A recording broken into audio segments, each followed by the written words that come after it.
So let's get into this mess. So let's talk about Gal Gadot and her recent interview that she did um, with an Israeli.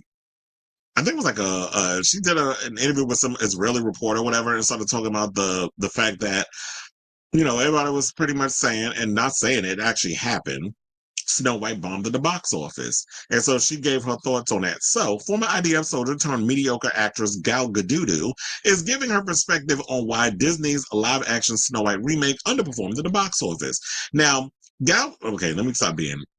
Gal Gadot has become a surprisingly divisive figure in recent years. Now, while many people turn on the Wonder Woman star for her wildly ridiculed Believe music video, remember when, was it Believe or was it Imagine? Because first of all, remember when she sang Imagine and that backfired?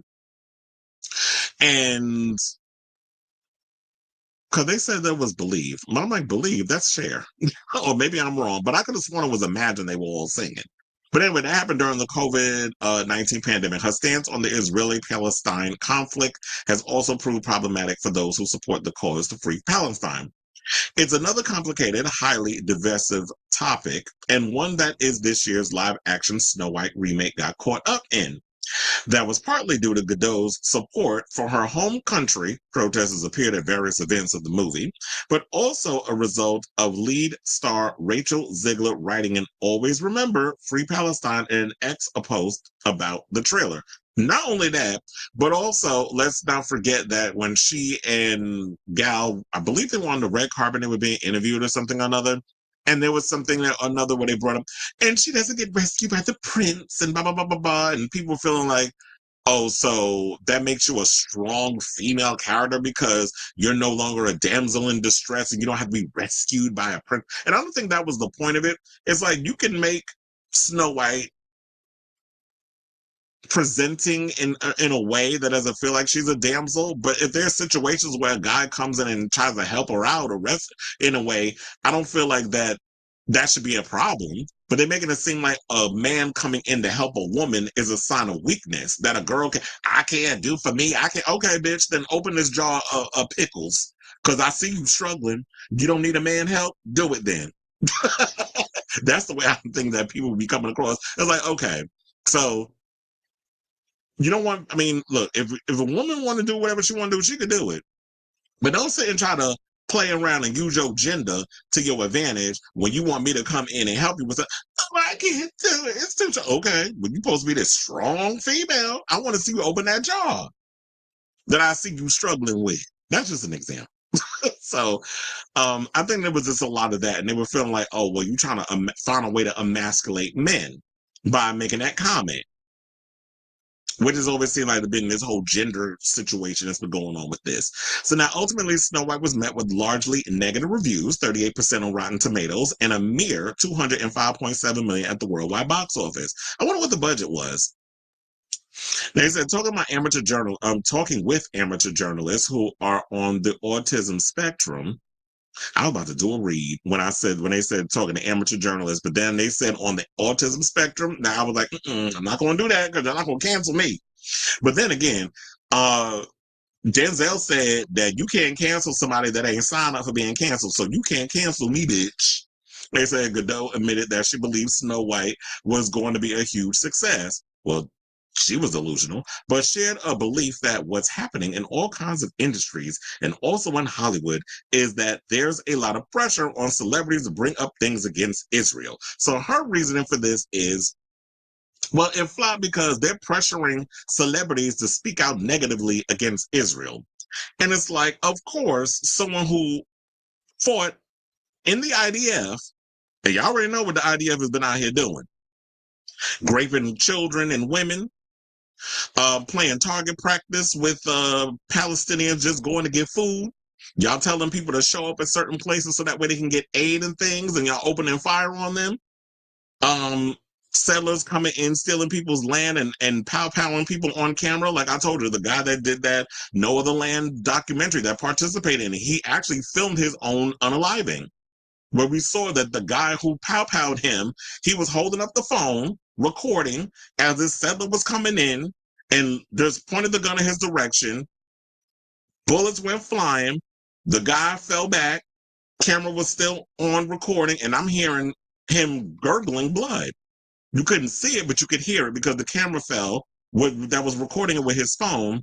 And it's so the things that I've been reading about and hearing about that the IDF has been about, and Netanyahu, that war criminal, having the unlitigated gall bringing his ugly ass up into the United States because we have a cucked president who sits and literally licks the crack of Netanyahu's ass and Putin's ass every time they show up in America.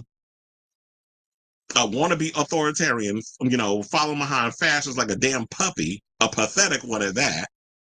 You surprised this dumb bitch came out and said what the hell she said? So of course she's going to believe what she will, because she falls on the side of Israel, which is why the people have a problem with her. And ain't only that, bitch, you can't act to save your goddamn life. Now, Patty Jenkins did a phenomenal job with you in the first movie and knew how to work around your limitations.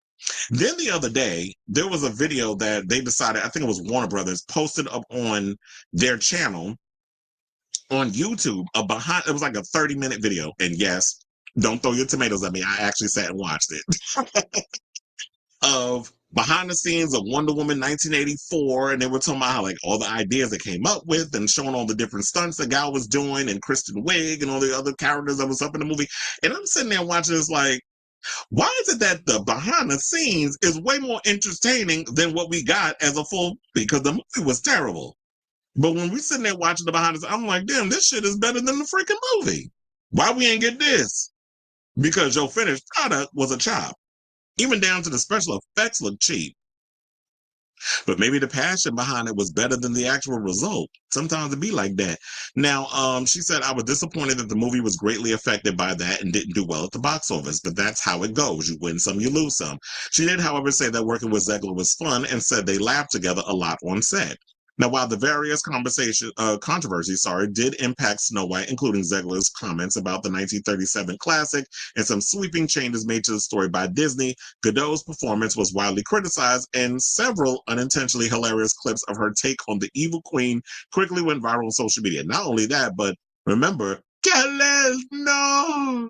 Remember all of that? And the other clips where they showed literally Pedro Pascal's face looking in horror as she was delivering her wooden ass lines. Y'all forgot about that? And not only that, remember, there was a whole situation where they made the dwarfs look. Bashful, Doc, Dopey, Grumpy, Happy, Sleepy, and Sneezy. How they was looking a hot mess in the movie. So the movie was a chop. I honestly didn't see it, so I can't speak on it. And I would show you the clip of what she had said, but it's not even in English, so it's really no point. So I don't know. I didn't see the movie, so I can't really speak on it, but I can go based off of what I heard from people. So there could be many of theories as why the movie flopped. Some people, as I was saying, was due to some of the comments Rachel made about not needing to rely on a prince to save her. Also her stance on Palestine, free Palestine, some of the stuff she was saying while Gal was on the other side of it, which of course she's going to cuck on the, fall on the side of Israel because that's her thing at the end of the day. And people felt that she was miscast as the evil queen because, she has limited acting range. And also how they made the dwarves look. So there could be a lot of reasons for that. But also I want to point this out. So after she said what she said, and this was like over the weekend, people ate her up in the comments, and which forced her to come out and post, I think it was in her stories, but of course, shout out to the screenshots. She said, I was honored to join an extraordinary interview with inspiring interviewers whose questions go straight to the heart. It's like, am I doing Gal or am I doing Melania? They both sound like they was traffic. But anyway, so she says, sometimes we respond to questions from an emotional place. When the film came out, I felt that those who were against Israel criticized me in a very personal, almost visceral way.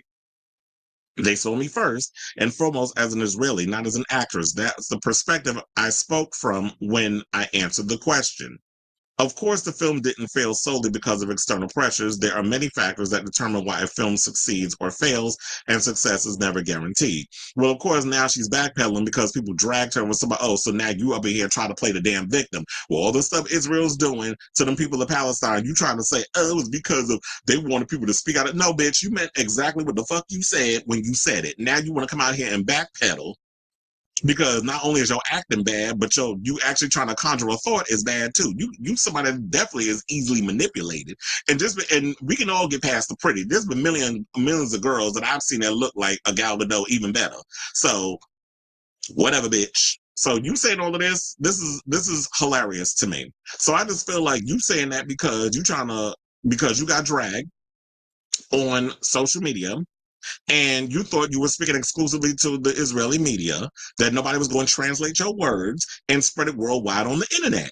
And you seem to forget everything that you say. A lot of you actors, I was like, are y'all slow? Everything you say not only can be used against you in the court of law, but also everything you say can be translated and spread over the internet. So even if you say it in a whole language, you don't think they got translators? You don't think somebody's going to actually make a whole discourse about what you said and post it on TikTok or Instagram or this? I'm talking about it on this show. So yeah, people are going to take your words and all this other stuff. And so you up in here trying to play the victim and then try to act like y'all care about them damn hostages, but y'all don't, because y'all already know, like, okay, because y'all talking point also is, well, they need to release the hostages. No, because if they do that, then we already know what's going to happen. They're going to just, well, we got our hostages back, so now we could just flat out eviscerate all of them damn Palestinians. We could kill them all now and take their land, which is what they're working towards anyway. So, with all of this being said, maybe if this former IDF soldier would stop being an evil, heartless, child murdering supporter, people would probably tolerate her more. Oh, and take an acting class of 10. How about that? So, I say all this to say, what do you guys think of this story regarding what Gal Gadot, her poor excuse is as to why, she felt that the movie bombed because she's playing the victim, as they like to do over there, and sit up here and saying that people responded to her as an Israeli first. No, that wasn't it. I think it was also not only with you being Israeli, but I think people really, when they discovered that, yeah, you were a soldier in the IDF, that added a little layer, an extra layer to the situation. So you need to look at all of that. And some of the things that you said in regards of being pro-Israel and that sort of thing, especially like with the genocide and everything that's going on in Palestine and what the Israeli government and the soldiers and a lot of people that believe what they believe, even though all of them, I will say, do not believe that, but the majority do. That's why people are going in and letting have on your dumb ass. So let me know what you guys think of this story in the comments down below.